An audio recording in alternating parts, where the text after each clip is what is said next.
A poor waiter helped a rich woman one night and lost everything the next morning. But when the truth surfaced, it wasn't just about him. It was about exposing all of them. It was 2:30 in the morning at a luxury rooftop lounge in Lagos. The place was almost empty.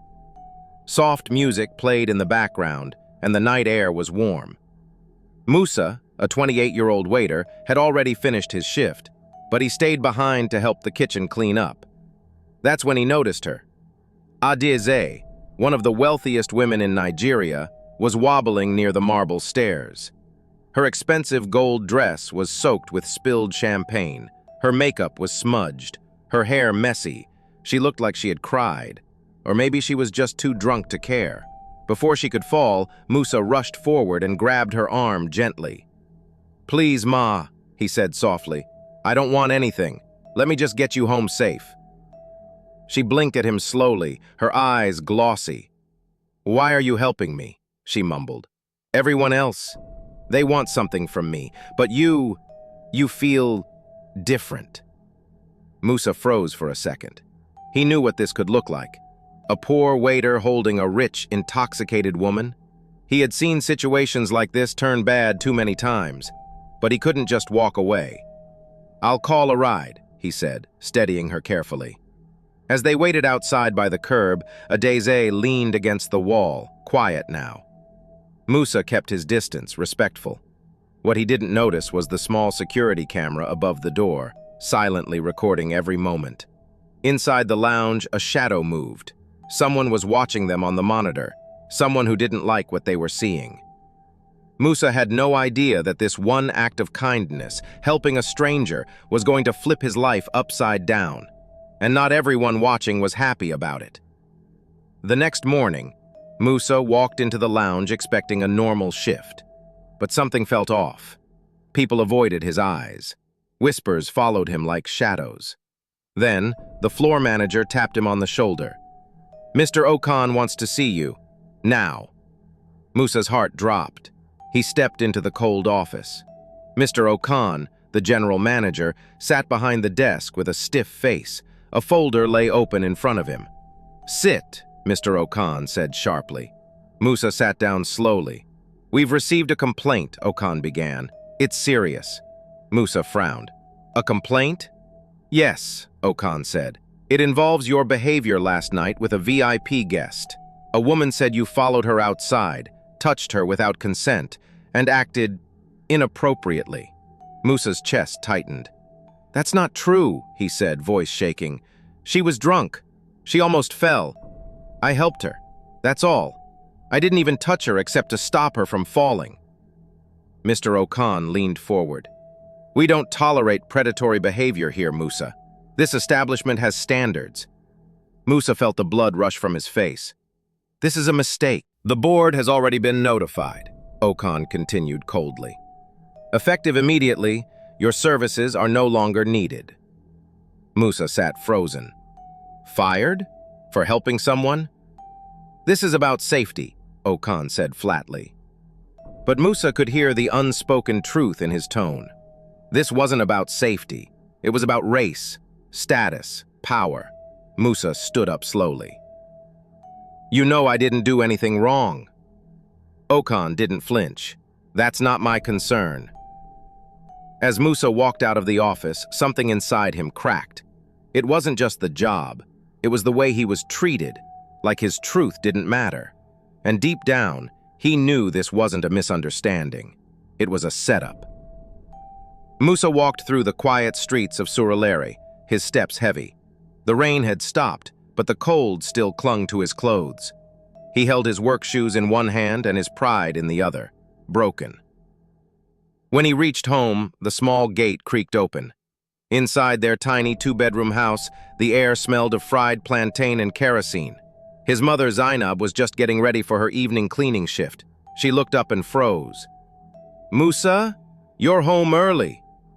He didn't speak, just dropped into the wooden chair by the table and stared at the floor. Zainab sat across from him.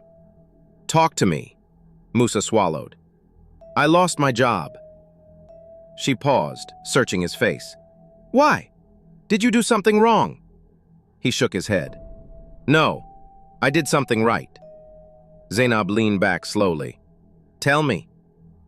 He explained everything. Helping the drunk woman, the lie, the firing, Mr. Okan's cold words. Zainab listened quietly, her face calm, but her eyes burning.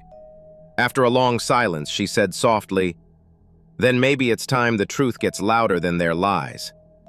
Musa looked up. She reached for a small notebook from the shelf and slid it toward him. "You've been working there for years. You've seen things, heard things. Write them down, all of it." He hesitated. "What difference would it make?" Zainab placed her hand over his. "Son, I've scrubbed office floors for 20 years, and the only thing that ever changed was when someone finally spoke up. Sometimes the smallest voice can shake the tallest walls." Musa stared at the empty pages. Memories rushed in. The racist comments, the unfair shifts, the silent firings. That night, he opened the notebook, and for the first time in years, he didn't feel powerless. He felt ready. The next day, Musa went out to clear his head. He walked aimlessly through the streets of Victoria Island, still replaying everything in his mind. He hadn't slept. The shame, the anger, it all felt too heavy to carry. He stopped at a small roadside cafe and ordered tea. As he waited, a black SUV pulled up nearby. The door opened, and out stepped Adaeze. She looked completely different from the night before. Sober, confident. Her hair was pulled back, and she wore a simple blue blouse and dark trousers. No security, no crowd. She walked straight to Musa's table. "Musa, right?" He stood surprised. "Yes, Ma." She sat without waiting for permission. "I heard what happened," she said. "You got fired." Musa nodded slowly. "Because of you." Adaze's face tightened. "No, that's not true. I didn't accuse you. I praised you. Told them you were the only one who helped me." Musa blinked. "What?" "I sent an email thanking the staff. I even mentioned your name. Someone twisted my words, or flat out lied." Musa's chest tightened. "Then why was I fired?" Adaeze looked around, lowered her voice. "That restaurant, something's not right. I've been watching them for months. People disappear. Black staff always pushed out. Promotions only go to certain faces. I needed to be sure before I said anything." She paused. "I think what happened to you wasn't an accident. You were next. And now that I know the truth, I need your help." Musa stared at her. "Help with what?" She leaned in. "Exposing all of it. I have resources, but you know the inside." He didn't reply. She stood up and placed a small card on the table. "Call me, if you're ready." Then she walked away. 2 days later, Musa sat at the back table of a quiet book cafe in Lekki. His hands were tense around his cup of tea. He didn't know what to expect. But at exactly 10 a.m., Adaeze walked in. She wore glasses this time, no makeup, hair in a bun. She looked less like a billionaire and more like a regular woman. But her eyes were sharp, focused. She sat across from him and placed a thick brown envelope on the table. "Before I say anything," she began, "you need to know the truth." Musa nodded slowly. "I wasn't really drunk that night," Adaeze said. "I played drunk, to see how the staff would react to someone vulnerable." Musa's eyes widened. "You're saying that was a test?" She nodded. "Most of the staff disappeared. Even your manager vanished into his office. You were the only one who didn't run." He leaned back, stunned. "So, I was fired for passing a test?" Adaeze opened the envelope. Inside were printed documents, hiring records, shift schedules, staff complaints. "I've been collecting this for 6 months," she said. "Look at the patterns. Every time a black or dark-skinned employee gets promoted or praised, something happens. A transfer, a warning, then suddenly, gone." Musa flipped through the papers. Names he recognized, friends, people who had quietly disappeared. "I want to file a lawsuit," Adaeze said. "But I need more proof.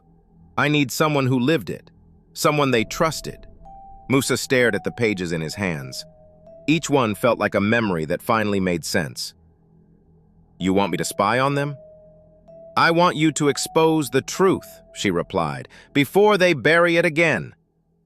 Musa looked up, breath shaking. For the first time in his life, he felt power. Musa sat on a worn bench in a dusty park near the back of the restaurant. The evening air smelled like fried oil and smoke. He looked at his watch, 6:12 p.m. Kweku arrived 5 minutes later wearing his stained kitchen apron and a nervous look. "You sure no one followed you?" he asked, glancing around. "I'm sure," Musa said calmly. "You said you found something?" Kweku pulled a folded paper from his pocket and handed it over. "Shift logs. Compare them. Black staff always get the worst hours, then suddenly disappeared." Musa scanned the papers, heart racing. It matched what Adaeze had shown him. "I'm risking my job, Musa," Kweku whispered. "If they catch me..." Musa looked him in the eye. "And I'll risk everything to make sure none of us stay invisible." That night, Musa made 3 more calls: former staff, old friends, people who had left without explanation. 2 agreed to meet. One had even saved an old email where the manager warned him about being too friendly with customers. They all said the same thing. If someone was finally standing up, they'd help. Over the next week, Musa and Kweku built a quiet system. Kweku placed a tiny recorder under the staff table. He copied shift notes, took photos of complaint forms. Musa created a secure folder and backed up everything. The evidence grew quickly: voice recordings of biased comments, emails suggesting staff should be replaced for image, and HR memos with fake infractions written to justify firings. Every file felt like justice finally speaking out. Each risk made them more afraid, but also more certain. Musa looked at the folder one night and whispered to himself, "They tried to erase us quietly." He stared at the screen. Now the whole world is going to hear us. The boardroom in Victoria Island was cool and spotless. Glass walls, polished floors, and leather chairs lined the long table. Investors, directors, and partners of the hospitality group filled the room, waiting. Then Adaeze walked in, calm, sharp, focused. Beside her were 2 lawyers and a woman from the company's ethics board. Mr. Okan stood to greet them, wearing a stiff smile. "Good morning, what's this about?" Adaeze didn't sit. She placed a thick file on the table and clicked a remote. A projector screen lit up behind her. "We're here to discuss your hiring and firing practices," she said. "Specifically, your treatment of black and dark-skinned employees." Okan chuckled nervously. "Come on, Adaeze, we've always maintained high standards." She raised an eyebrow. "You said our staff must look a certain way. I have your voice saying that." The first audio clip played. Okan's voice, clear as day. "Front of house must have the right look. Not everyone fits our image." Silence fell. Okan stood. "This is a witch hunt." "Really?" Adaeze replied, clicking again. A video started. It showed Okan in his office laughing, holding a glass of wine. "One more problem solved," he said on camera, just hours after firing Musa. The room went cold. One investor leaned forward. "Is that about Musa?" Adaeze nodded. "And there's more. Emails, testimonies, performance reports all show a pattern of racial bias." Okan looked around, panicking. "This is out of context. You can't prove anything." A second lawyer stood. "Actually, we can. All evidence was collected legally." Okan sank into his chair, face pale. Adaeze folded her arms. "You thought no one was watching, but we were. And now, so is everyone else." Before Mr. Okan could speak again, the door opened. Everyone turned. Musa stepped inside, holding a brown box. He walked to the front without hesitation and placed it gently on the table. His old manager's face twisted in disbelief. "You?" Okan gasped. "What are you doing here?" Musa looked around the room from the room, calm but firm. "I was a waiter, yes," he said. "But I also watched. I listened. And I wrote everything down." Okan stood quickly, voice shaking. "You were nothing. Just a black waiter. Who do you think you are?" Musa didn't flinch. "And you're just a coward hiding behind fake policies." He opened the box.